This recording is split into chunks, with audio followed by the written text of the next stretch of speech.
Teman-teman semuanya, Assalamualaikum warahmatullahi wabarakatuh.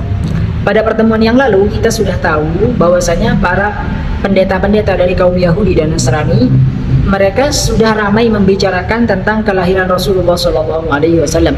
Begitu juga para dukun-dukun dari bangsa Arab. Adapun pendeta-pendeta itu, mereka tahu tentang kelahiran Rasulullah SAW karena kitab-kitab yang mereka baca, baik itu kitab Taurat atau kitab Injil. Adapun para dukun-dukun itu tadi mengetahui kabar kelahiran Rasulullah SAW, mereka itu tahu dari jin-jin yang membawa kabar kepada mereka. Jadi pada zaman dahulu sampai sekarang mungkin para dukun-dukun itu selalu meminta bantuan kepada jin.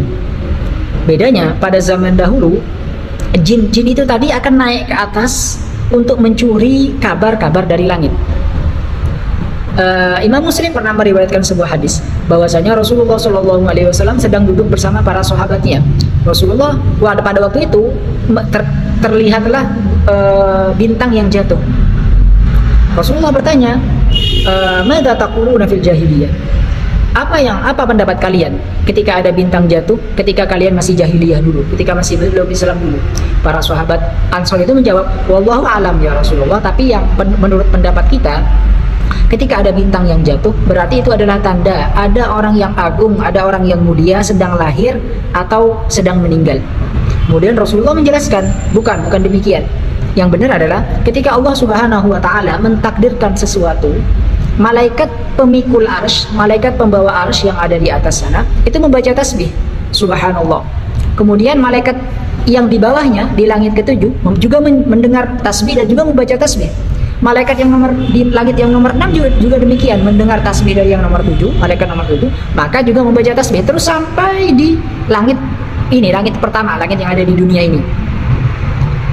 Kemudian malaikat yang ada di langit ketujuh bertanya, "Apa yang ditakdirkan oleh Tuhanmu?"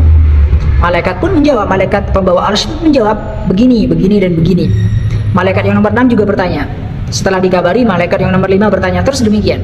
Nah, di saat para malaikat itu sedang bertanya dan menjawab, sedang berbicara itu, banyak jin-jin yang naik ke atas untuk mencuri kabar dari langit itu tadi. Ketika mereka turun, mereka bilang kepada dukun-dukun mereka. Karenanya pada waktu itu dukun itu sangat menjamur di kaum Arab, di bangsa Arab atau di bangsa yang lain juga, dan juga mereka itu sangat diandalkan. Kenapa? Karena memang kabar mereka itu langsung mereka dengar dari langit. Walaupun para jin-jin itu menambah-nambahi, nggak cuma dikasih A, B, dan C, tapi ditambahi juga D, E, F, G, ditambah-tambahi juga sama jin-jin itu. Ketika itu yang terjadi. Ketika Rasulullah SAW diutus, maka ketika itu pula malaikat itu sudah menjaga langit-langit dari jin-jin yang akan mencuri kabar. Langit-langit malaikat menjaga langit-langit dari jin yang akan mencuri kabar untuk diberikan kepada dukun-dukun mereka.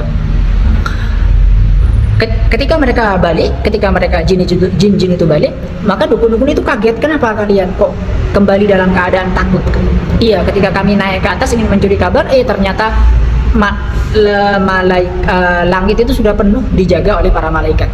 Dukun itu menyuruh juga, "Fadribu masyariqal ardi wa magharibaha." Coba pergi ke keliling dunia, ke timur dan ke barat, cari di dunia ini ada apa yang terjadi.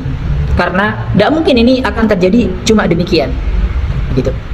Imam Muslim juga meriwayatkan sebuah hadis bahwasanya pada suatu hari Rasulullah SAW bersama para sahabatnya ingin menuju pasar Ukad. Ukad ini adalah tempat antara Madinah dan Taif, tapi lebih dekat kepada Taif, suatu lembah. Nah, di lembah ini pada setiap bulan Syawal orang-orang dari bangsa Arab itu akan berkumpul di sini selama 1 bulan untuk berjual beli, untuk saling berbangga-banggaan, bersombong-sombongan, dan untuk melantunkan syair-syair mereka. Jadi sebuah momen, sebuah festival tahunan. Rasulullah SAW bersama para sahabatnya ingin berangkat ke sana. Nah, di tengah jalan Rasulullah memasuki sebuah kebun korma dan Rasulullah bersama para sahabat sholat subuh di sana. Nah, ternyata ketika Rasulullah sholat subuh itu di sana, datanglah jin yang sedang mencari kabar itu tadi, karena disuruh sama tuan-tuannya, sama dukun-dukunnya mencari kabar. Nah, ketika itu mereka mendengar bagaimana lantunan bacaan Al-Quran yang dibacakan Rasulullah SAW ketika sholat subuh. Lalu Allah Subhanahu wa lalu ketika jin itu kembali kepada kaumnya, kepada dukunnya, kepada jin-jin yang lain, jin itu menceritakan apa yang dia dengar, yaitu lantunan Al-Quran yang dibacakan oleh Rasulullah SAW. Seperti yang diceritakan Allah Subhanahu wa Ta'ala di surat Jin. Kalau teman-teman ingin tahu cerita lengkapnya, di surat Jin itu disebutkan, "Qul uhiya ilayya annahu istama'a nafarun minal jinni faqalu sami'na Qur'anan ajaba." Katakan ya Muhammad, ada salah seorang dari jin mendengar lantunan baca Al-Quran. Ketika mereka pulang kepada kaumnya, kepada dukunnya, mereka menceritakan itu semua. Di sana di dalam surat ini panjang sekali bagaimana cerita para jin-jin itu tadi mendengar Al-Quran, bagaimana jin itu tadi ketika ingin mencuri kabar dari langit, mereka dihalangi oleh malaikat, bahkan dilempar oleh dengan bintang-bintang, kemudian mereka itu kembali, dan panjang sekali ceritanya di dalam surat ini. Mungkin teman-teman bisa lihat sendiri. Berarti apa? Berarti hadis ini menjelaskan bahwasanya dukun-dukun pada waktu itu memang sangat ampuh, sangat bisa diandalkan. Bahkan di antara mereka ada yang masuk Islam gara-gara jinnya, gara-gara jin yang mendatangi dia. Al-Imam Hakim, Imam Tabrani, wa ashabus siyar, mereka meriwayatkan sebuah hadis. Hadisnya itu banyak yang dhaif, tapi ketika digabungkan menjadi hadis yang kuat. Ada salah seorang ketika pada waktu itu dalam kekhilafahan Sayyidina Umar bin Khattab, pada suatu hari ada orang lewat, orangnya ganteng, orangnya tampan, lewat di depan Sayyidina Umar. Kata temannya, "Wahai Sayyidina Umar, tahukah engkau orang ini?" katanya. Kata Sayyidina Umar, "Tidak tahu, siapa ini?" Ini adalah Sawad bin Qarib. Sawad ibn Qarib, namanya Sawad bin Qarib. Sawad bin Qarib. Siapa? Dia orang yang masuk Islam gara-gara jinnya. Iya kan? Iya, coba dipanggil akhirnya Sawad bin Qarib. Ketika dipanggil, siapa namamu? Sawad bin Qarib. Kamu dukun pada waktu itu, pada zaman dahulu? Iya, saya dukun. Kamu dulu dukun, sekarang kamu masih dukun juga? Kata Sawad marah. Subhanallah, wahai selama aku masuk Islam, wahai Sayyidina Umar, aku tidak pernah disambut dengan pertanyaan macam ini. Aku sudah masuk Islam, katanya. Kata Sayyidina Umar, dia sudah sabar, jangan marah. Dulu ketika aku masih syirik, itu lebih parah daripada dukun, daripada kamu, katanya. Coba ceritakan bagaimana, apa yang terjadi ketika engkau masih dukun, masih mendukun. Iya, pada suatu malam aku tidur, aku belum lelap dan aku belum bangun, antara bangun dan tidur. Tiba-tiba jinku datang kemudian memukul kakiku. Qum ya Sawad ibn Qarib, bangun wahai Sawad ibn Qarib. Wafham in kunta tafham, pahami, katanya. Sekarang sudah ada nabi yang diutus nabi akhir zaman yang sudah diutus, katanya. Pergi pada orang itu. Kemudian jin tadi itu melantunkan syair. Syairnya berbunyi, "Ajib tulil jinni wa titlabiha wa shaddaha al-ais bi aktabiha." Aku heran, jin-jin itu sedang berkeliling dunia dan seakan-akan mencari sesuatu. Tahwi ila Makkah tatabghil huda ma sadiqul jinni kakadzabiha. Mereka itu datang berbondong-bondong ke Mekah. Mereka mencari hidayah.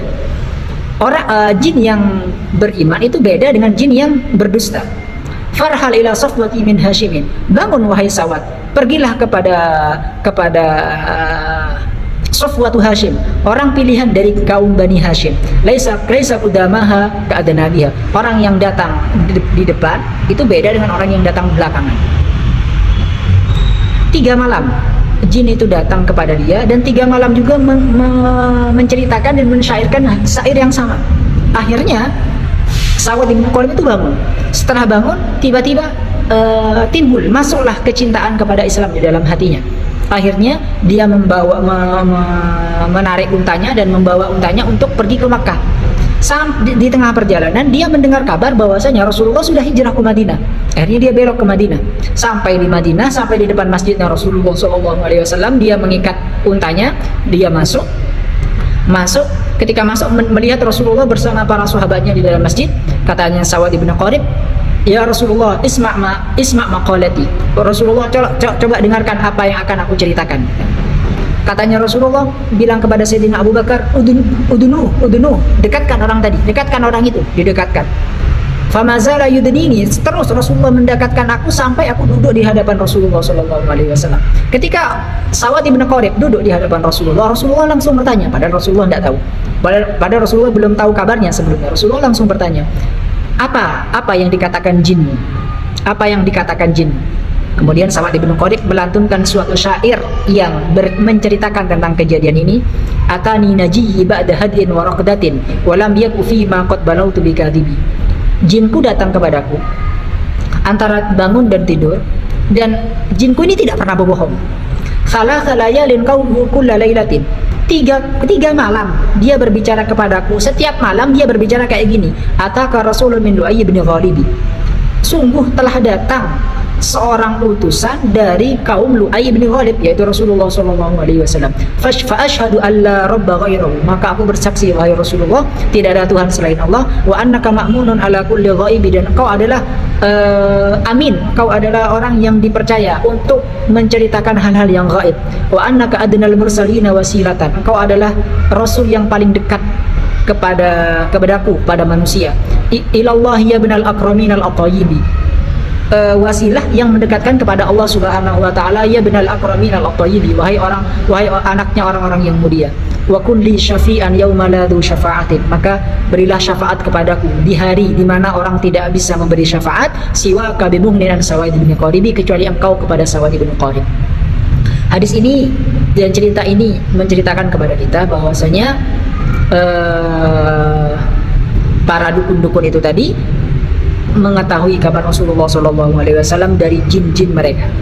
Mungkin sampai di sini, sampai bertemu di episode setelahnya. Assalamualaikum warahmatullahi wabarakatuh.